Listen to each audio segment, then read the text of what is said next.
रामकृष्ण हरी. तुम्हा सगळ्यांचे स्वानंद रामा या आध्यात्मिक चॅनलमध्ये मी रोहिणी अगदी मनापासून स्वागत करते. तर आज आपण ऐकणार आहोत श्री तुळजाभवानी महात्म्य अध्याय पहिला आणि दुसरा. तर याआधी मी श्री तुळजाभवानी नवशती संपूर्ण अध्याय 1 ते 9 अपलोड केलेले आहे एकाच व्हिडिओमध्ये. तर तुम्ही प्लेलिस्टमध्ये जाऊन नक्की चेक करा आणि पहा.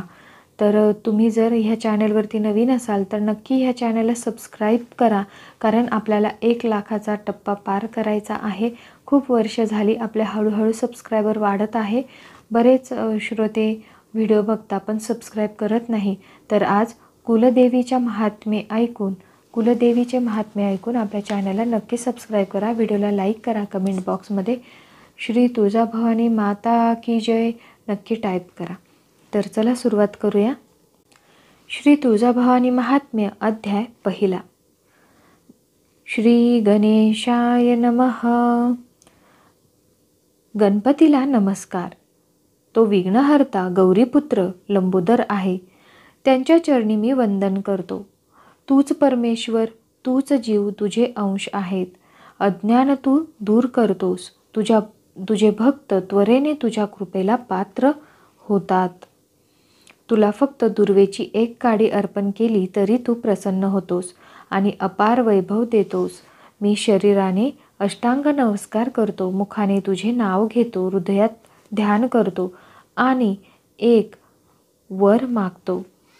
जगदंबेचे जे पवित्र चरित्र व्यासांनी सांगितले आहे ते मी माझ्या मुखाने माझ्या भाषेत सांगणार आहे.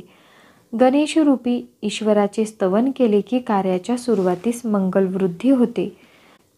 श्री ब्रह्मा, श्री विष्णू, श्री महेश, सूर्य, चंद्र, कार्तिकेय, बुध, गुरु, शुक्र, शनी, राहू, केतू, इंद्र सर्वांना नमस्कार. वाग्देवी, ब्राह्मी, माहेश्वरी, कौमारी, वैष्णवी, वाराही, इंद्राणी, चामुंडा या मातृकांनाही नमस्कार. क्षेत्रपाल देवता, संकट दूर करणारे स्वामी कार्तिकेय आणि त्यांचा परिवार यांना वंदन. देव, ऋषी, पितर, सिद्ध, मुनी, कवी, ब्राह्मण, गुरु, संत आणि सज्जन श्रोते सर्वांना नमस्कार. श्रोते हो, लक्षपूर्वक ऐका. भगवान शंकरांचा पुत्र स्कंद म्हणजेच कार्तिकेय यांनी तारकासुराचा वध करून सर्व देवांना सुख दिले. तोच कार्तिकेय महायोगी आणि प्रवर्तक आहे, ज्याचे दर्शन मोठमोठे ऋषी घेत होते.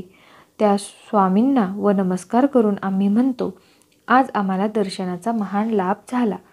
तू सर्वज्ञानाचा सागर, सुंदर रूप असलेला, शंकरांना प्रिय आणि भक्तांचा रक्षक आहेस. तुझ्या कृपेने आम्ही अनेक इतिहास पुराणे ऐकली तरी पूर्ण तृप्त झालो नाही. देवतांना अमृताचा रस प्रिय आहे, योगींना समाधीचे सुख प्रिय आहे, तसेच आम्हाला तुझ्या कथांचे श्रवण प्रिय आहे. म्हणून हे स्वामी, आम्हाला देवीची अद्भुत कथा सांग. तिचे नाव तुळजा म्हणून प्रसिद्ध कसे झाले हे स्पष्ट कर. पार्वती स्वरूप देवीने जगाचा आधार घेऊन म्हणून सच्चिदानंद रूपात स्वतःला प्रगट केले. निराकार देवीने साकार रूप धारण करून अष्टभुजा धारण केल्या. स्त्री रूपात शोभली आणि भक्तांना सुलभ झाली. आता त्या देवीचे चरित्र विस्ताराने सांग, जे श्रोत्यांचे पवित्र करणारे व संतोषदायी आहे. स्कंद म्हणतो, मी आदरपूर्वक देवीचे चरित्र सांगतो. कैलासावर पार्वती व शंकर बसले असताना ही घटना घडली. त्यावेळी अलाद नावाचा एक श्रेष्ठ ब्राह्मण ऋषी तेथे आला. त्याने नमस्कार करून हात जोडले. तो म्हणाला, हे देवादिदेव, जगाचा रक्षक, गिरिजापती, मी एक विनंती करतो. लोक नेहमी तुळजा देवीचे कीर्तन करतात. ही देवी अवतरली कशासाठी? तिला तुळजा हे नाव कसे मिळाले हे ऐकण्याची मला उत्कंठा आहे. भगवान शंकर म्हणतात, धन्य आहेस ब्राह्मणा, तुझा भक्तिभाव श्रेष्ठ आहे. आता देवीचे वैभव सांगतो. कृतयुगात कदर्म नावाचा विद्वान व धर्मनिष्ठ ब्राह्मण होता. त्याची पत्नी अनुभूती नावाची अतिशय पतिव्रता व गुणवती होती. ती पतीची सेवा करणारी, पतीच तिला ईश्वर भासत असे, पतीच्या आज्ञेनुसारच वागत असे. असे हे दाम्पत्य सत्कर्म योगाने आपले गृहस्थाश्रम चालवत होते. पण काळ ओघात कदर्माचा मृत्यू झाला. सती अनुभूती सती जाण्याचा विचार करू लागली. पण आकाशवाणीने सांगितले, तू गरोदर आहेस, पुत्र होणार आहे, त्यामुळे सती जाऊ नकोस. तो मुलगा मोठा होईपर्यंत त्याचे पालनपोषण कर. देववाणीप्रमाणे अनुभूतीने पुत्राला वाढविले. कदर्म ब्राह्मण स्वर्गात सुख भोगू लागला, पण इकडे अनुभूती पुत्राचे पालन करत राहिली. पतीच्या ध्यानामुळे तिचे चित्त शुद्ध झाले, वैराग्य उत्पन्न झाले. तिला शरीर आणि विषयांची आसक्ती राहिली नाही. पुत्र मोठा झाल्यावर तिने घर सोडले आणि मेरू पर्वतावर जाऊन तपास बसली. तिने गंगाकाठी पर्णकुटी बांधली आणि योग अभ्यास सुरू केला. ती दररोज स्नान करून प्राणायाम ध्यान करीत असे. योगाच्या अष्टांग साधनेचे यम, नियम, प्राणायाम, प्रत्याहार, धारणा, ध्यान, समाधी वर्णन केले आहे. अनुभूती समाधीमध्ये लीन झाली, ब्रह्मानंदात मग्न झाली. तिच्या देहाचे भान उरले नाही. त्यावेळी कुकुर नावाचा असुर तेथे आला. त्याने तपश्चर्येत मग्न असलेल्या अनुभूतीला पाहिले. असुर मोहाने पछाडला. तिचे सौंदर्य पाहून वाईट विचार केला आणि तिला आपल्या स्त्रियांच्या मध्ये ठेवण्याची इच्छा व्यक्त केली. पण ती समाधीमध्ये असल्याने बाहेरील काहीही तिला ऐकू आले नाही. समाधीतील जीवनमुक्ताचे लक्षण सांगितले आहे. त्याचा देह प्रारब्ध कर्मासाठी राहतो, पण तो आत्मरूपात लीन असतो.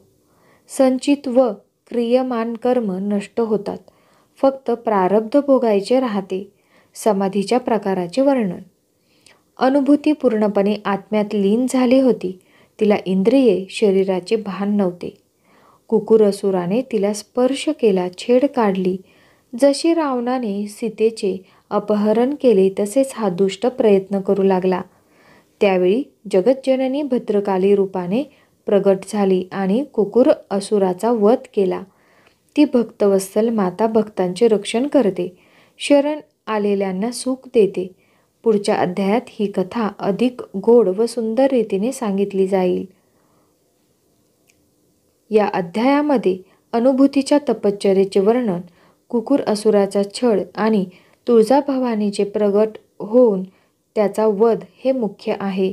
तर येथेच पहिला अध्याय समाप्त होतो. आता आपण दुसरा अध्याय सुरुवात करूया.